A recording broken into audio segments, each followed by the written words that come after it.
65 RATU, BUKU, BLOGSPOT, COM 11. Beberapa hari berlalu, Josh dan aku mulai terbiasa dengan rumah baru kami dan teman-teman baru kami.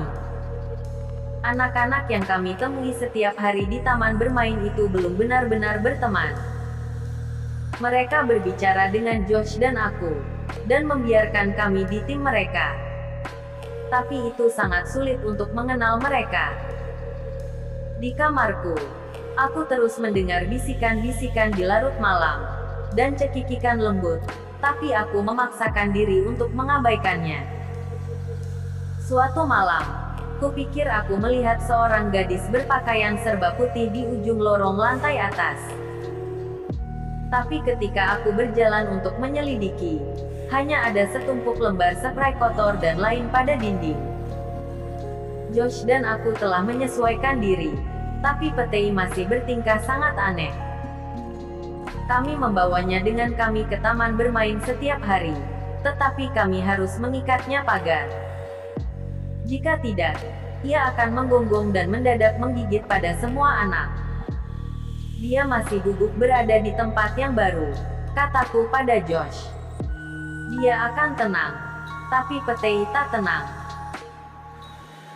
Dan sekitar 2 minggu kemudian, kami menyelesaikan satu permainan softball dengan Ray, dan Karen Somerset, dan Jerry Franklin, dan George Carpenter, dan sekelompok anak-anak lain, ketika aku melihat ke pagar dan melihat bahwa Petei pergi.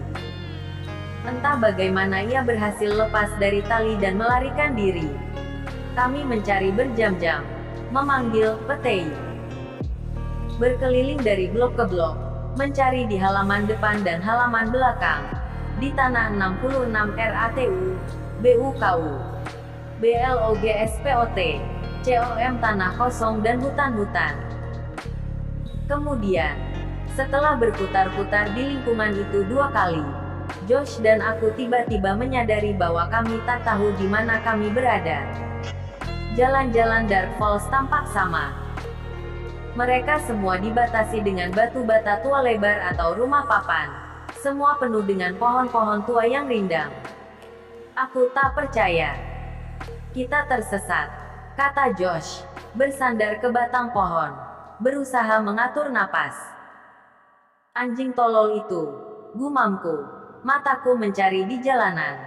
Mengapa dia melakukan ini? Dia tak pernah melarikan diri sebelumnya. Aku tak tahu bagaimana dia bisa lepas, kata Josh, menggelengkan kepalanya, lalu menyeka dahinya yang berkeringat dengan lengan kaosnya. Aku mengikatnya sangat baik.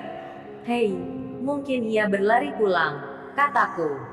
Ide itu segera membuatku gembira. Ya. Josh melangkah menjauh dari pohon dan kembali ke arahku. Aku berani bertaruh kau benar. Amanda, dia mungkin berada di rumah selama berjam-jam. Wow, kita sudah menjadi bodoh. Kita harusnya memeriksa rumah pertama kali. Mari kita pergi. Yah, kataku, memandang berkeliling pada pekarangan yang kosong. Kita hanya harus mencari tahu mana jalan ke rumah. Aku mendongak dan ke bawah jalan, mencoba untuk mencari tahu kemana kami akan berbelok ketika kami meninggalkan halaman sekolah. Aku tak ingat, jadi kami hanya mulai berjalan. Untungnya, saat kami tiba di tikungan berikutnya, sekolah mulai terlihat. Kami telah membuat sebuah lingkaran penuh. Mudah untuk menemukan jalan kita dari sana. 67 RATU, BUKU, BLOGSPOT, COM melewati taman bermain itu. Aku menatap tempat di pagar di mana Petei telah diikat. Anjing pembuat onar itu. Dia bertindak begitu buruk sejak kami datang ke Dark Falls. Apakah ia berada di rumah saat kami sampai di sana? Aku berharap begitu. Beberapa menit kemudian, Josh dan aku berlari di jalanan berkerikil, memanggil nama anjing sekuat kita. Pintu depan terbuka dengan keras dan ibu, rambutnya diikat di sebuah sapu tangan besar berwarna merah terang. Lutut celana jeansnya tertutup dengan debu, melongok keluar. Dia dan ayah telah mengecat teras belakang. Dari mana saja kalian berdua? Makan siang 2 jam yang lalu.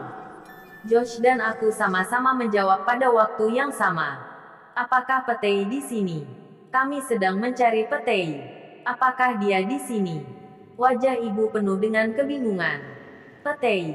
Kupikir dia bersama kalian. Hatiku tenggelam. Josh merosot ke jalan masuk dengan satu desahan keras. Telentang datar di atas kerikil dan daun. Kau belum melihatnya? Tanyaku. Suaraku gemetar menunjukkan kekecewaanku. Dia bersama kami tapi dia lari. Oh, aku. Maaf, kata ibu. Isyarat bagi Josh untuk bangun dari jalan masuk. Dia lari. Kupikir kalian telah menahan dirinya dengan tali. Kau harus membantu kami menemukannya, pinta Josh. Tak bergeming dari tanah. Bawa mobil. Kita harus menemukannya. Sekarang. 68 RATU, BUKU, BLOGSPOT, COM. Aku yakin dia tak jauh, kata ibu. Kalian pasti kelaparan. Masuklah dan makan siang dan kemudian kita akan. Tidak, sekarang juga, jerit Josh. Apa yang terjadi? Tanya ayah. Wajah dan rambutnya tertutup dengan bintik-bintik kecil dari cat putih. Bergabung ibu di teras depan. Josh, apa maksud teriakan ini? Kami menjelaskan kepada ayah apa yang terjadi. Dia mengatakan bahwa ia terlalu sibuk untuk berkeliling mencari Petei. Ibu bilang dia akan melakukannya, tetapi hanya setelah kami makan siang. Aku menarik kedua lengan Josh dan menyeretnya ke dalam rumah. Kami mencuci dan menelan beberapa selai kacang dan jeli sandwich. Kemudian ibu mengambil mobil keluar dari garasi, dan kami berkendara di sekeliling dan di sekitar lingkungan mencari hewan peliharaan kami yang hilang. Tak berhasil. Tak ada tanda darinya. Josh dan aku sedih. Patah hati. Ibu dan ayah menelepon polisi setempat. Ayah terus mengatakan bahwa Petei memiliki perasaan yang baik akan Arah, bahwa dia akan muncul sebentar lagi. Tapi kita tak benar-benar percaya. Di mana dia? Kami berempat makan malam dalam keheningan. Itu adalah malam hari terpanjang paling mengerikan dalam hidupku. Aku mengikatnya benar-benar baik. Pulang Josh. Hampir menangis. Piring makannya masih penuh. Anjing adalah seniman melarikan diri yang bagus, kata ayah. Jangan khawatir. Dia akan muncul. 69 RATU, BUKU, BLOGSPOT, COM. Beberapa malam untuk suatu pesta, kata ibu murung. Aku sudah lupa bahwa mereka akan keluar. Beberapa tetangga di blok sebelah telah mengundang mereka ke pesta besar makan malam seadanya. Aku yakin tak ingin berpesta juga, kata ayah sambil mendesak. Aku mengaduk cat sepanjang hari. Tapi kurasa kita harus bertetangga. Kalian anak-anak tentunya akan baik-baik saja di sini kan? Ya, kurasa, kataku, berpikir tentang Petei. Aku terus mendengar gomongannya, mendengarkan garukan di pintu. Tapi tidak, berjam-jam berlalu. Petei masih belum muncul pada waktunya tidur. Josh dan aku sama-sama menyelinap ke atas. Aku merasa benar-benar lelah, capek dari semua kekhawatiran, berlari-lari dan mencari Petei, kurasa. Tapi aku tahu aku takkan pernah bisa tidur. Di lorong di luar pintu kamar tidurku, aku mendengar bisik-bisik dari dalam kamarku dan langkah-langkah pelan. Itu suara yang biasa terdengar kamarku. Aku sama sekali tak takut padanya atau terkejut lagi. Tanpa ragu, aku melangkah ke kamarku dan menghidupkan lampu. Ruangan itu kosong, seperti seharusnya. Ku tahu itu. Suara-suara misterius itu menghilang. Aku melirik gorden, berbaring lurus dan diam. Lalu aku melihat pakaian yang berserakan di tempat tidurku. Beberapa pasang jeans, beberapa kaos, beberapa sweater. Satu-satunya baju atasan rokku. Itu aneh, pikirku. Ibu penggila kerapian. Jika dia telah mencuci pakaian-pakaian ini, dia pasti akan menggantungnya atau menempatkannya ke dalam lemari pakaian. 70 RATU, BUKU, BLOGSPOT, COM. Sambil menghela napas letih, aku mulai mengumpulkan pakaian dan menyimpannya. Kupikir ibu terlalu banyak yang harus dilakukannya untuk diganggu. Dia mungkin telah mencuci barang-barang itu dan kemudian meninggalkannya di sini bagi saya untuk disingkirkan. Atau dia telah menaruh semuanya, berencana untuk kembali lagi nanti dan menyimpannya, dan lalu sibuk dengan pekerjaan-pekerjaan lain. Setengah jam kemudian, aku masuk ke tempat tidurku terjaga, menatap bayangan di langit-langit. Beberapa waktu setelah itu, aku tak tahu waktunya. Aku masih terjaga, masih berpikir tentang Petei, berpikir tentang anak-anak baru yang kutemui, berpikir tentang lingkungan baru, ketika aku mendengar pintu kamarku berderit dan berayun terbuka. Langkah-langkah kaki berderit di papan lantai. Aku duduk di kegelapan, sepertinya seseorang bergerak pelan ke kamarku. Amanda, ini aku. Kaget. Aku butuh beberapa detik untuk mengenali yang berbisik. Josh, apa yang kau inginkan? Apa yang kau lakukan di sini? Aku tersentak saat satu cahaya menyilaukan memaksaku untuk menutupi mataku. Ups, maaf, kata Josh. Senterku. Aku tak bermaksud, aduh, itu terang, kataku, berkedip. Dia mengarahkan sorotan yang kuat dari cahaya putih ke langit-langit. Ya, ini senter halogen, katanya. Nah, apa yang kau inginkan? Tanyaku kesal. Aku masih tak bisa melihat dengan baik. Aku mengusap mataku, tapi tak membantu. 71 RATU, BUKU, BLOGSPOT, COM. Aku tahu di mana Petei, bisik Josh, dan aku akan pergi mengambilnya. Ayo pergi bersamaku. Hah. Aku menatap jam kecil di meja tempat tidurku. Ini sudah tengah malam, Josh. Jadi, tak akan lama. Sungguh, mataku hampir normal sekarang. Menatap Josh dengan cahaya dari lampu senter halogen, aku melihat untuk pertama kalinya bahwa ia berpakaian sepenuhnya, celana jeans dan kaos lengan panjang. Aku tak mengerti, Josh, kataku, berbalik dan menempatkan kakiku di lantai. Kita telah mencari kemana-mana. Di mana kau pikir Petei berada? Di pemakaman, jawab Josh. Matanya tampak besar, gelap dan serius dalam cahaya putih.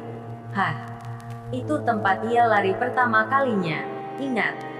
Saat kita pertama kali datang ke Dark Falls gelap. Dia berlari ke pemakaman melalui sekolah. Sekarang, tunggu sebentar, aku memulai.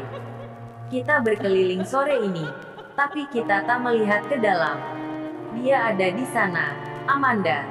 Aku tahu dia di sana. Dan aku akan pergi mengambilnya. Apakah kau ikut atau tidak? Josh, tenang, kataku, meletakkan tanganku di bahunya yang sempit. Aku terkejut menemukan bahwa ia gemetar. Tak ada alasan bagi Petei berada di pemakaman itu. 72 RATU, BUKU, BLOGSPOT, COM. Disitulah ia pergi pertama kalinya, tegas Josh. Dia mencari sesuatu di sana hari itu, aku tahu. Aku tahu dia ada di sana lagi, Amanda. Dia mendorongku. Kau ikut atau tidak? Adikku adalah paling keras kepala, orang yang paling kepala batu di dunia. Josh, kau benar-benar akan pergi ke pemakaman yang aneh selarut malam ini? Tanyaku. Aku tak takut, katanya, menyorotkan cahaya terang di sekeliling kamarku. Sejenak, kupikir lampu menangkap seseorang, bersembunyi di balik gorden. Aku membuka mulutku untuk berteriak, tapi tak ada orang di sana. Kau ikut atau tidak? Ulangnya tak sabar. Aku akan mengatakan tidak. Tapi lalu, melirik Gordon, kupikir, itu mungkin di luar sana di kuburan itu tak lebih menakutkan daripada di kamar tidurku sendiri. Ya, oke, kataku enggan. Keluar dari sini dan biarkan aku berpakaian. Oke, bisiknya, mematikan senter, membuat kami ke dalam kegelapan. Temui aku di ujung jalan masuk.